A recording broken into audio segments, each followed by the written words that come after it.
I saw a cat hanging from a bunch of balloons, rising high into the sky. The cat was terrified. Its desperate cries carried on the wind. I always have that scene in my mind, and it will shock you too. Please subscribe and comment, "I love cats," and where you are watching from. By doing so little, we make a big difference. A subscription and a comment are just like making a donation, because the video reaches more hearts, more eyes, and more ears, and we raise awareness among an entire population. My name is Alex. At least that's the name I use now. The man I was before, the one who wore a different uniform under a different, harsher sun, he went by a different name. I buried that man in the dust of a country I no longer remember the smell of. I came to this sprawling, anonymous city to forget the sound of his name, to wash the grit of his life from under my fingernails. I came here for the quiet. The quiet was a fragile commodity, a currency I traded for every day. I'd buy it with long, aimless walks through places like this, sprawling city parks where the concrete roar of the metropolis softened into a distant, gentle hum. This park was my sanctuary, a green lung in the center of a concrete beast.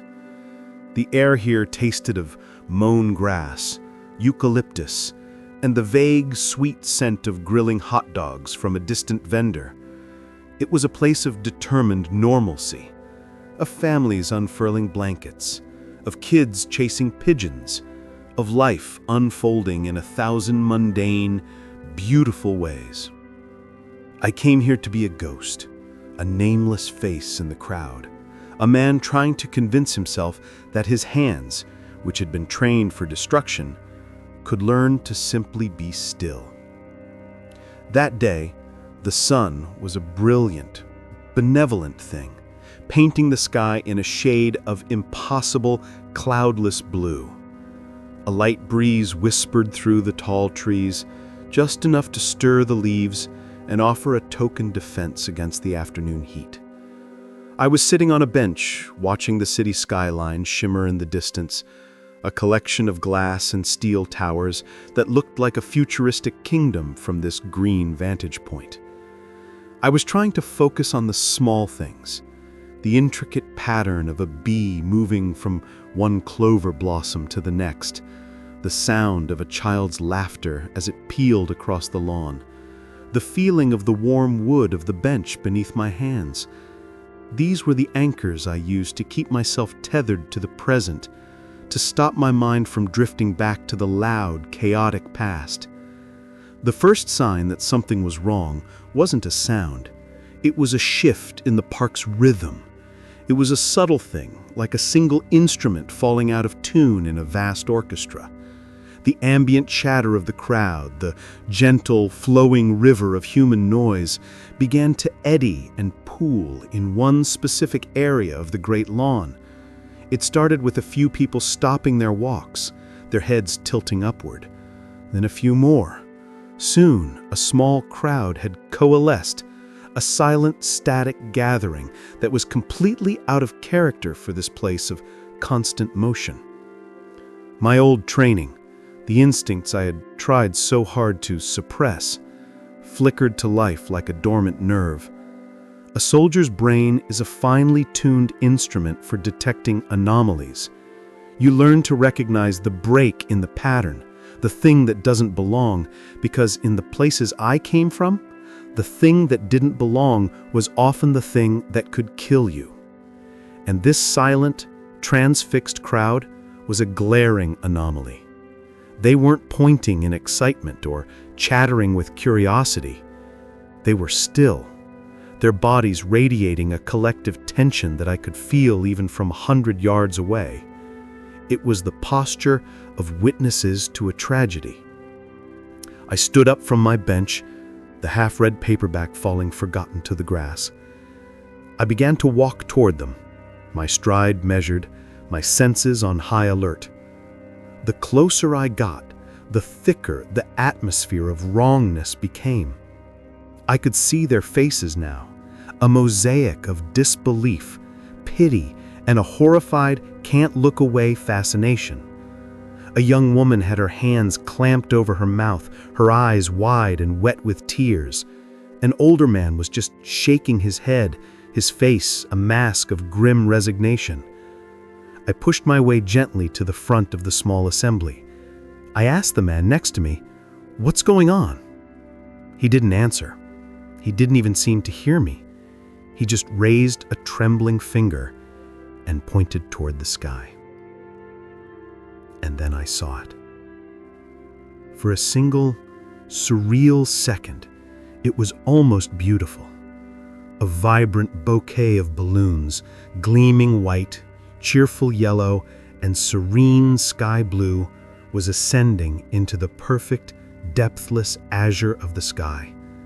It looked like something from a child's birthday party, a whimsical, joyful object making its escape, a symbol of celebration and innocence. But then my eyes traced the tangle of ribbons down from that cheerful, silent engine of lift, and my blood ran cold. My breath hitched in my chest, a sharp, painful snag.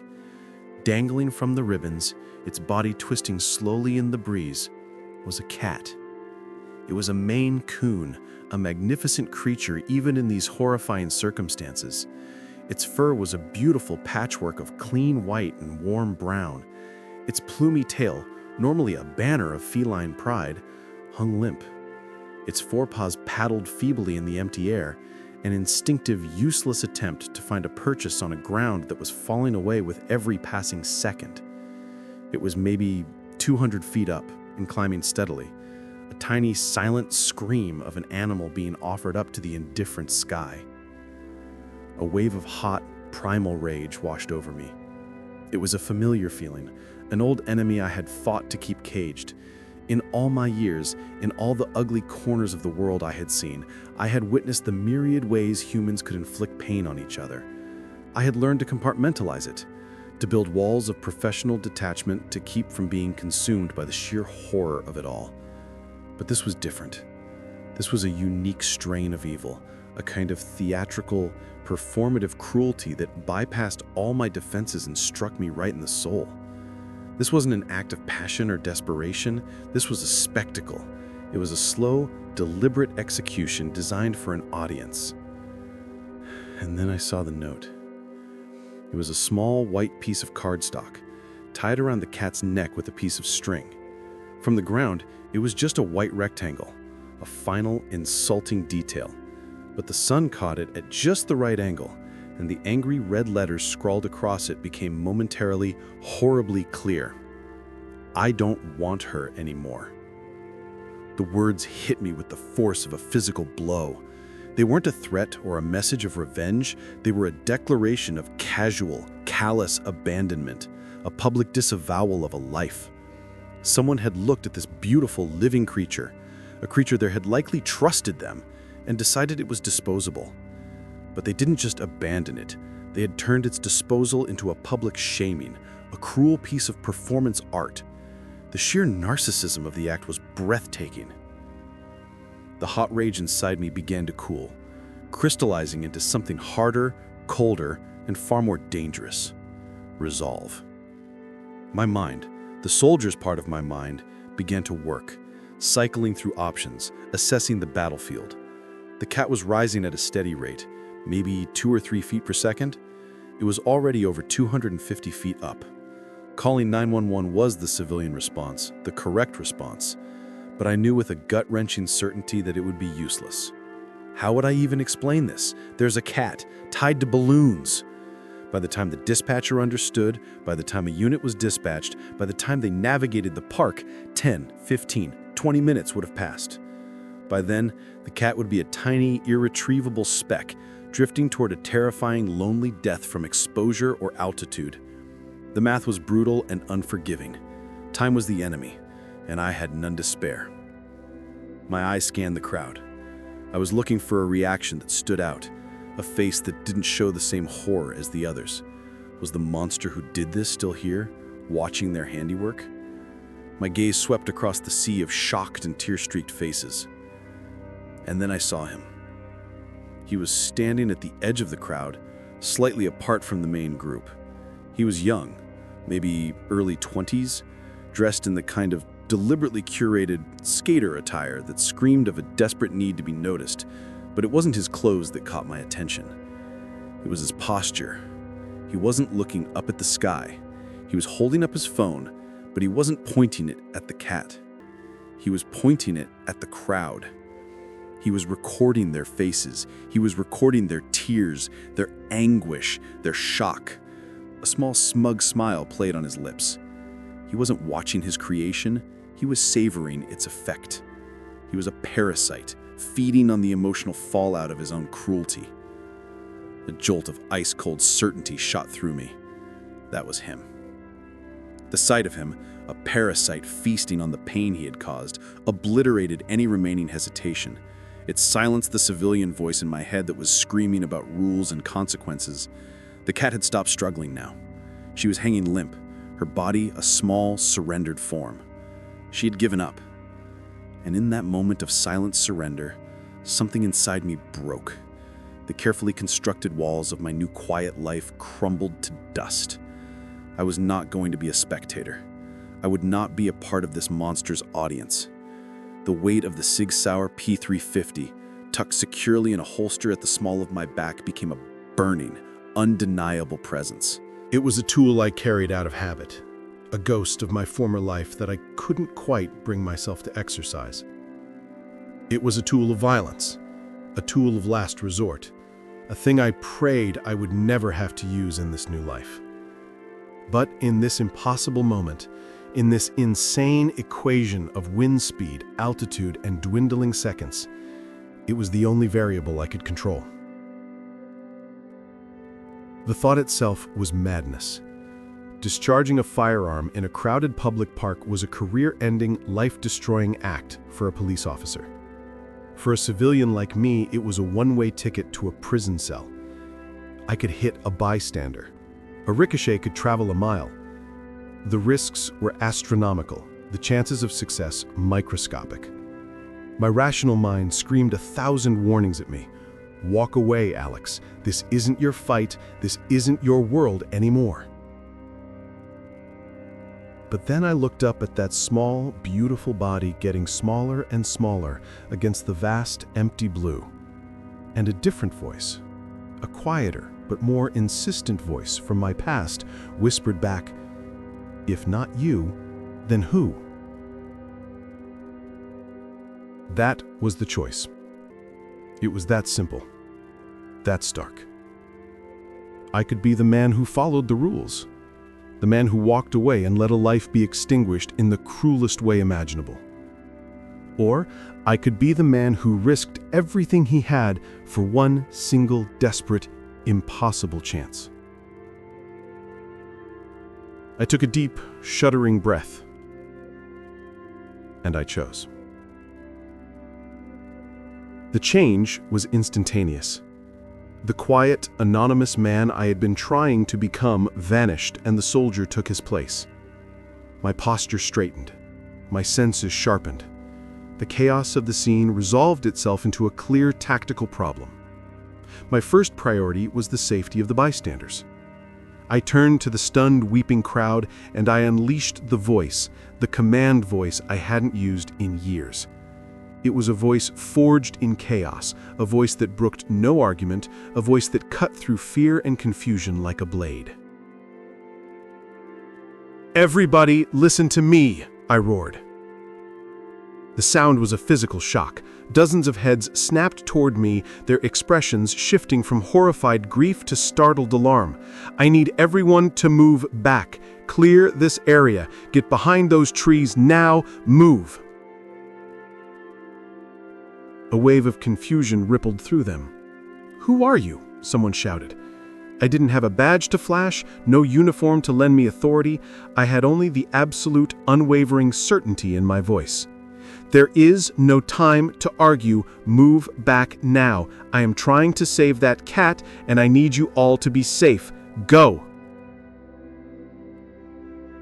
Perhaps it was the sheer intensity of my command, or perhaps they were so desperate for someone, anyone, to do something, that they were willing to listen. A ripple of motion started at the front and spread backward. They began to scramble away, a disorganized retreat of panicked families and shocked onlookers. They didn't need to be graceful. They just needed to be out of the immediate vicinity. I stepped forward into the empty space they had created on the lawn. My heart was a wild, frantic bird beating against the cage of my ribs, but my hands, as I reached beneath my shirt, were surprisingly steady. I drew the P320. The movement was fluid, economical, a piece of muscle memory so deeply ingrained it felt as natural as breathing. I planted my feet, sinking my weight and creating a solid, stable firing platform. I brought the pistol up in a two-handed grip, locking my arms, my body becoming a rigid extension of the weapon. The world, which a moment ago was a chaotic swirl of color and noise, narrowed to a single, sharp point of focus, the front sight of my pistol. I breathed, in through the nose, out through the mouth. I forced the adrenaline to work for me, to sharpen my senses, not shatter my control. I let the target, the shimmering, swaying cluster of white, yellow, and blue, go soft and blurry behind that front sight. My entire universe was now the size of that small metal post. I couldn't just shoot wildly. I had to be strategic. I aimed for the far right edge of the balloon cluster, as far away from the dangling shape of the cat as I could manage. My goal wasn't to bring her down in one shot. That was impossible. My goal was to see if I could affect the situation at all, to see if this insane idea had any basis in reality. I took a deep, shuddering breath, and I chose. The crack of the gunshot was a shocking, obscene violation of the park's terrified silence. It echoed off the distant buildings, a sharp, angry sound that spoke of a world far from this green sanctuary. The recoil kicked my arms, and the acrid smell of burnt gunpowder filled the air. The entire cluster of balloons jerked violently in the air, lurching sideways. A collective gasp rose from the distant, watching crowd. But it wasn't enough. It was a flesh wound. After the initial shock, the dozens of remaining balloons easily absorbed the loss of one of their own. The whole terrible apparatus, after a moment's hesitation, continued its relentless ascent. Slower perhaps, but still rising, still lethal. A cold, sick wave of failure washed over me. I had taken the most monumental risk of my life. I had fired a gun in a public park, and for what? Nothing. I had only succeeded in terrifying an already terrified animal. The cat, startled by the gunshot, began to thrash and twist, her body swinging wildly at the end of the ribbons. My one desperate act had only added to her suffering. I had to try again, but this time, a glancing blow wouldn't be enough. I had to go for the heart. I had to aim for the dense central knot at the very top, where the ribbons and balloons were packed tightest. It was a much smaller target, and it was perilously close to the main tethers holding the cat. The potential for a catastrophic miss, for severing the wrong line, or worse, was exponentially higher. My hands, which had been so steady, were now slick with sweat. The polymer grip of the pistol felt slick and treacherous. Doubt, cold and sharp, began to creep in. You can't do this. It's too much. I closed my eyes for a single fleeting second, and in the darkness, I saw his face. The face of the young man with the phone, with the smug, predatory smile. I saw him drinking in the pain of others, and the fire of my rage burned away the cold hand of my fear. I was not going to let him win. I raised the pistol again. This time, my arms felt like they were carved from stone. My focus was absolute. I centered the front sight on the chaotic knot of ribbons and latex at the very top of the shimmering mass. The gentle swaying of the balloons seemed to slow down. The roaring in my ears faded to a dull hum. There was only the sight, the target, and the slow, steady rhythm of my own heartbeat. I took the breath. I held it. I squeezed. The second shot felt different. It felt more solid, more profound. The sharp crack of the gun was followed an instant later by a sound that wasn't just a single pop, but a rippling, cascading rupture. My bullet had plunged into the dense heart of the cluster, severing the main knot. The sudden, violent release of tension caused a chain reaction. It wasn't one or two balloons that were freed. It was dozens, all at once, in a silent, blossoming flower of white, yellow, and blue. The effect was instantaneous, and it was terrifying. The engine of lift was broken. The delicate, terrible balance of physics had been shattered. For one heart-stopping, surreal moment, the cat, still attached to a few tattered, dying balloons, hung motionless in the air. She was suspended between the sky and the earth in a moment of perfect, impossible equilibrium. And then she began to fall. It wasn't a free fall. The few remaining balloons acted as a ragged, failing parachute, but they were not enough. She was coming down too fast. She was tumbling, a small, helpless ball of white and brown fur against the vast blue canvas. The ground would not cushion her. It would break her. The shooter in me vanished, replaced by the rescuer. I holstered my weapon without a conscious thought and sprinted, my eyes locked onto her descending shape, my mind a frantic calculator of wind speed, trajectory, and impact point. "A blanket!" I roared, my voice raw and desperate, directed at the stunned crowd. "I need a blanket! Anyone!"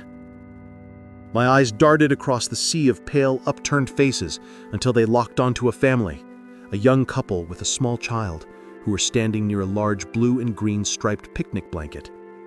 I didn't ask, I commanded. "You! The blanket! I need it now!" The father stared at me for a single paralyzed second before the raw urgency in my voice broke through his shock. He and his wife leapt into action, grabbing the corners of their blanket, spilling a lunch of sandwiches and juice boxes onto the grass without a second thought. They ran toward me, the blanket flapping between them. "Here!" he panted, his face flush with adrenaline. "Help me hold it!" I yelled, grabbing two of the corners. My plea seemed to galvanize a few other men in the crowd. Their paralysis broken, they surged forward and grabbed the other corners and sides of the blanket. In the space of 5 frantic, chaotic seconds, a small, motley crew of strangers, me, a father, a student in a university sweatshirt, and a tourist in sandals, had formed a clumsy, desperate, and beautiful safety net. "She's coming in right on top of us," the student shouted, his eyes wide with a mixture of terror and awe. We shuffled our feet in a chaotic dance across the grass, trying to stay directly under her. She was getting bigger, faster. I could hear her frantic cries now, a thin, terrified sound that cut me to the core. My arms burned from the strain of holding my corner of the blanket taut. My knuckles were white. Please, please, please let this work. She hit the blanket with a heavy, jarring thump that sent a shockwave through my arms and nearly ripped the corner from my grasp. We all staggered under the force of the impact, a collective grunt of effort escaping our lips, but the blanket held. She was there, a tangled, motionless heap of fur and shredded balloons in the center of the blue and green stripes. For a long, silent moment, nobody moved. Nobody breathed. We just stood there, a circle of stunned men, panting and staring down at the impossible outcome of a 1,000,000-to-1 shot. She was alive. She was on the ground. She was safe. We gently, reverently, lowered the blanket to the grass. I dropped to my knees beside her, the adrenaline beginning to drain out of me, leaving a profound, bone-deep trembling in its wake. My first duty was to free her. I fumbled with the ribbons and the cruel piece of cardstock tangled around her neck. My fingers were clumsy, shaking too hard to work the knots. I gave up and just ripped them away, the strings biting into my skin. I tore the note that read, "I don't want her anymore," from her body. I didn't read the words again. I crushed the card in my fist, squeezing it until my knuckles ached, a final symbolic act of violence against the monster who had written them. The cat flinched at my sudden movement, letting out a pitiful whimper. She cowered away from my hand, her body trembling violently. "Hey," I whispered, my voice cracked and hoarse. "Hey there. It's okay. It's all over now. I got you." I didn't try to touch her. I simply rested my open hand on the grass a few inches from her nose, an offering of peace, of apology for the species that had done this to her. She watched me, her wide, terrified eyes a universe of confusion and pain. She lay there for a long time, her small body shuddering with aftershocks of terror. Then slowly, hesitantly, she stretched her neck forward. Her wet nose touched my fingertips. She sniffed once, twice, and then her tiny, rough tongue darted out and gave my hand a single, tentative lick. It was a gesture of trust, of connection, of forgiveness. And in that moment, whatever was left of the walls I had built inside myself turned to dust and blew away on the afternoon breeze. The distant, rising wail of sirens was the sound of the real world rushing back in. Uniformed officers began to arrive, their faces a mixture of bewilderment and alarm as they took in the bizarre tableau. The scattered, weeping crowd, the shredded remains of colorful balloons drifting down from the sky like strange, silent snow. And me, a man in a t-shirt and jeans, kneeling on a picnic blanket, a crumpled ball of cardboard in one hand, while a miracle cat licked the other. The aftermath was a storm of procedure and bureaucracy. I was questioned for hours, first at the park and then at the nearest precinct. I gave my statement in a flat, exhausted monotone, leaving nothing out. I fully expected to be arrested. I had discharged a firearm in public. I had broken a dozen laws. I was ready for the consequences. But the story had already spread like wildfire. The crowd, my impromptu rescue team, had all given their own passionate, emphatic statements. The video from the monster's phone, which he had foolishly posted online in a desperate bid for viral fame before the police arrived, was already rocketing across social media. The narrative was set, and it wasn't about a reckless man with a gun. It was about a hero. The detective in charge, a weary, gray-haired man named Miller, listened to my whole story without interruption. When I was finished, he just sat there for a long time, looking at my hands. Finally, he sighed, "You know I can't officially condone what you did, right? You broke the law." "I know," I said quietly. "But," he continued, leaning forward, "if I had been there, and my daughter had been there, and we had seen what you saw, I hope I would have had the guts to do the same damned thing." He pushed a form across the table.